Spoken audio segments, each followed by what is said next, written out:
시청자 여러분 안녕하십니까? 김신철 변호사입니다.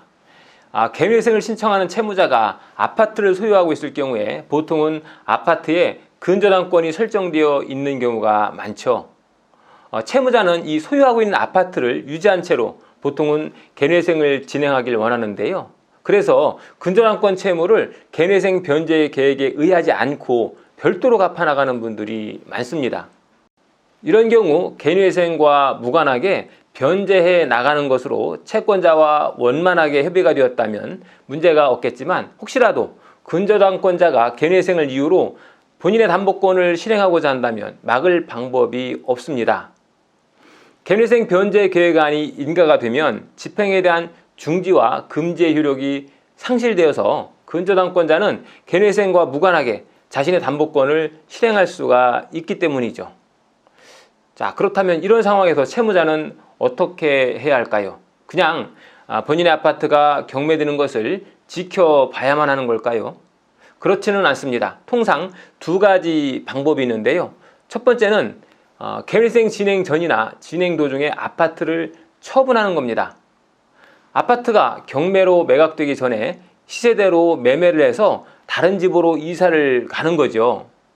경매를 통해서 처분되면 아무래도 시세보다 염가에 매각되는 경우가 많죠. 그래서 근저당권자의 임의경매를 도저히 막을 수 없다면 차라리 사전에 매매를 통해서 근저당권부 채무를 변제하고 이 잔존 대금으로 전세나 월세를 얻는 것이 더 나을 수가 있는 겁니다. 왜냐하면 아파트를 소유하고 있는 것보다 임대차 계약을 체결하고 전세나 월세를 사는 경우가 개인회생에서는 더 유리하기 때문입니다. 왜냐하면 전세의 경우에는 보증금 중 일정액을 청산가치에서 면제시켜 주는데요. 예를 들어서 서울의 경우에는 3,700만 원까지, 그리고 나머지 광역시의 경우에는 2천만 원까지 청산가치에서 면제시켜 주고 있습니다. 이 경우 면제재산만큼 공제를 받아서 청산가치를 더 낮출 수 있기 때문에 경매로 처분이 되기 전에 아파트를 매매해서 전세나 월세로 가는 것이 더 낫다는 거죠. 하지만 오랫동안 살아온 보금자리를 처분하는 것이 생각처럼 쉬운 일은 아니겠죠. 그래서 두 번째 방법이 있는데요. 이 두 번째 방법은 아파트를 그대로 유지하면서 경매를 막는 방법입니다. 이 방법은 아파트 근저당권에 대한 채무를 개인회생을 신청한 채무자에서 채무자의 배우자에게로 이전해주는 방법인데요. 근저당권자가 승인만 해준다면 근저당권 채무를 개인회생 신청인에게서 신청인의 배우자에게로 이전할 수가 있습니다. 채무자가 개인회생을 신청하면서 금지명령을 받거나 개시결정을 받으면 채권에 대한 추심이 금지되는데요. 원칙적으로 근저당권자도 역시 변제를 받지 못하게 됩니다. 이런 문제 때문에 채무자가 개인회생을 신청할 경우에 근저당권자는 담보권을 실행하고자 하는 유혹을 받는 경우가 많습니다. 그렇지만 채무자의 근저당권부 채무를 채무자의 배우자가 인수해 가게 되면 배우자가 이제부터 채무자가 되는 거죠. 그렇게 되면 배우자는 이 개인회생 신청과는 무관하기 때문에 근저당권자가 굳이 담보권을 실행할 이유가 없어지게 되는 겁니다.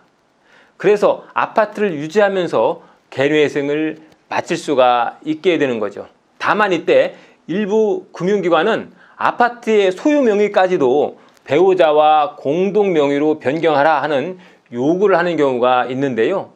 채무자 명의였던 아파트를 배우자와 공동 명의로 해도 되는지 문의하시는 분이 종종 있습니다. 이럴 때는 청산가치에 영향을 주는지 여부에 따라서 달라지는데요. 청산가치에 별다른 변동을 주지 않는 쪽으로 변제 계획안을 짠다면 법원에서도 별 문제를 삼지는 않습니다. 그래서 비록 공동소유로 변경하더라도 아파트에 대한 청산가치를 개인회생을 신청한 본래 채무자에게 전액 반영한다면, 쉽게 말해서 배우자와 공동명의로 되어 있더라도 청산가치는 반반으로 나누지 않고 채무자에게 모두 다 귀속시킨다면 법원에서도 별다른 문제를 삼지 않는다는 얘기입니다.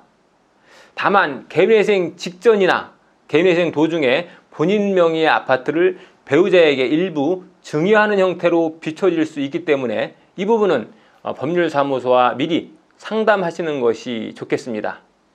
오늘은 근저당권자가 담보권을 강행하겠다고 했을 경우에 회생채무자가 대처할 수 있는 두 가지 방법에 대해서 알아봤습니다. 김신철 변호사였습니다. 감사합니다.